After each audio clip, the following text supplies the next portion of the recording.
Oh my god, I just spread that liquid of salt inside my literal vagina. Hello users of the internet and welcome to my YouTube channel. If you're one of my current 846 subscribers, then welcome back, and if you're not, that's a fair call. Today I am coming to you with an extra random video. However, I feel like I say that every time I sit down in front of this camera, so really it's business as usual. Last week I was out to lunch with my mom in Balmain and we looked across the road and saw that there was this place called Salt Soak, and I was instantly intrigued. Because what is a salt soak? Basically, it's a sensory deprivation tank that's apparently legal and filled with salt that you pay to lie in for some sort of aesthetic, medical, health benefit. To be honest, I don't really know, so I'm gonna give it a red hot Google. But it seems to be a new massive craze, and I, for one, am fascinated. It seems aggressively LA, but also aggressively Hawkins, Indiana, because it kind of seems like the torture / power extraction technique that was used on 11 in Stranger Things. However, according to Salt Soak Float Studio's website, Salt Soak is the solution to whatever ails you. That's a confident opening statement. Give yourself the gift of an hour in a large tank filled with skin temperature water and enough Epsom salts to have you floating on the surface like a human cork. Let the buoyancy take the weight off your limbs and soothe your soul, while the silence allows your brain to heal from your hectic, always on and overconnected life. Allow yourself 60 minutes to discover the full body, mind and soul benefits of doing absolutely nothing.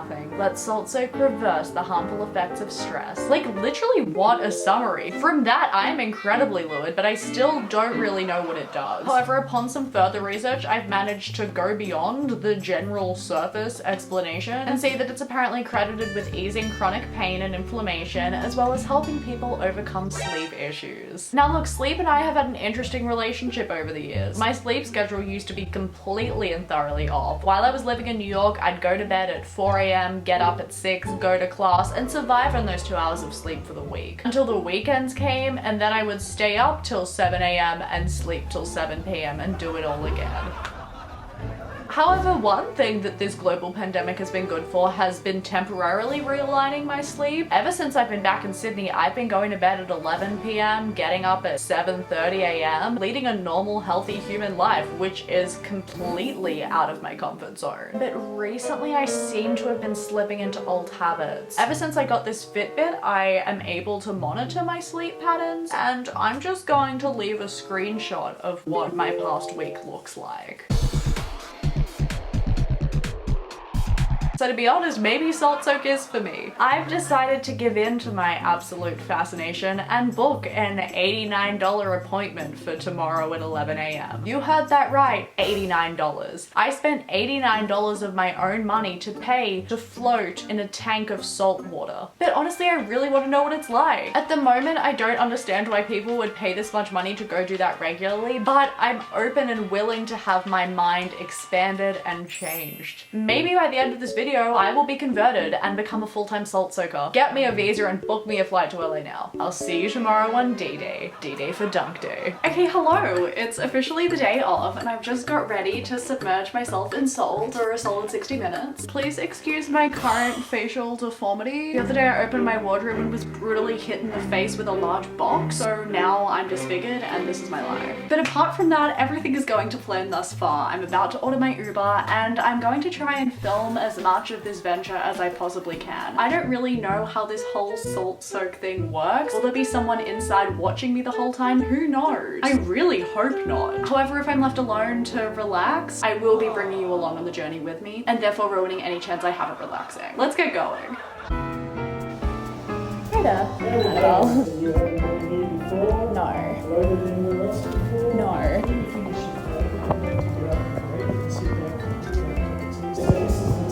Inside, independent, just push it back up. You cannot drown in the water unless someone comes in. You've got some hip flaps. You've got any nukes or cuts, this is some Vaseline. Now when you're in the tank, you have 10 minutes of music, 45 minutes of coffee. I do ask all you to try and turn the phone off. You need to relax. Thank you. Enjoy it. Thanks so much. Okay, wish me luck. Oh my god. I feel like I'm in H2O just in water. Either that or like Divergent. Oh wow, you military for it. See what there's aside.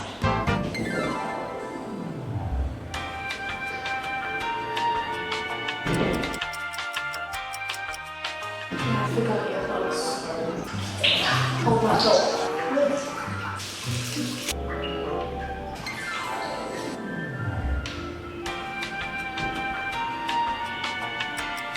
And we're done. Okay, hello, I'm back home post salt float and I just thought that I would give you my thoughts. So luckily I was left alone, which means I was able to film the entire thing, and you know, the whole experience was interesting. I mean, of course at first it was a bit weird because I was locked inside a futuristic box, and also my back started really hurting because there was definitely no lumbar support, but after a while I got used to it. When the music turned off, it just got really awkward and silent and I was left alone with my own thoughts, and I didn't really enjoy that.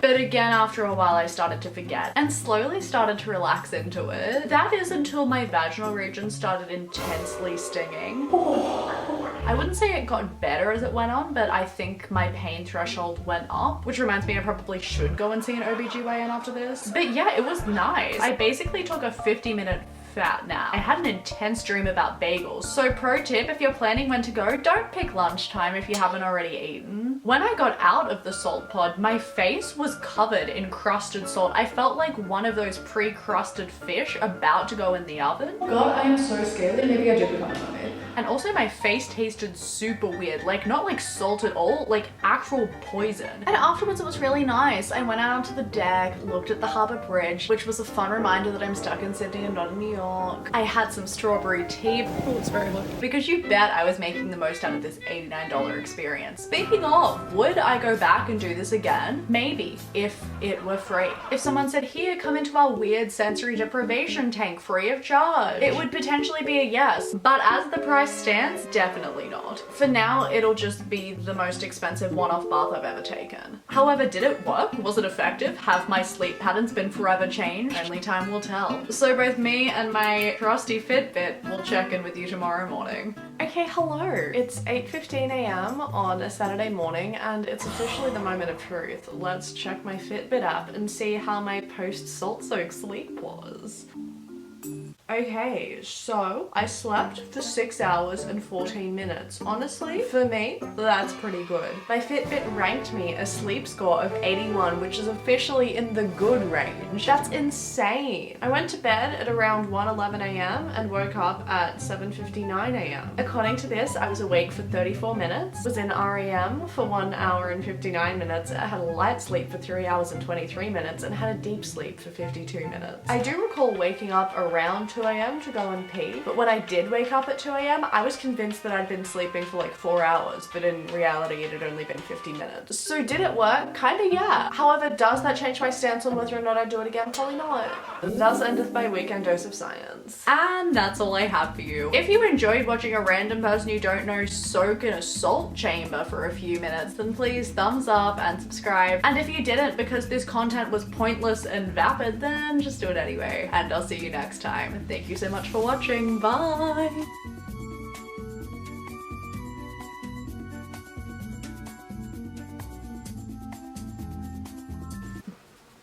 Literally shut up, like get out of my home.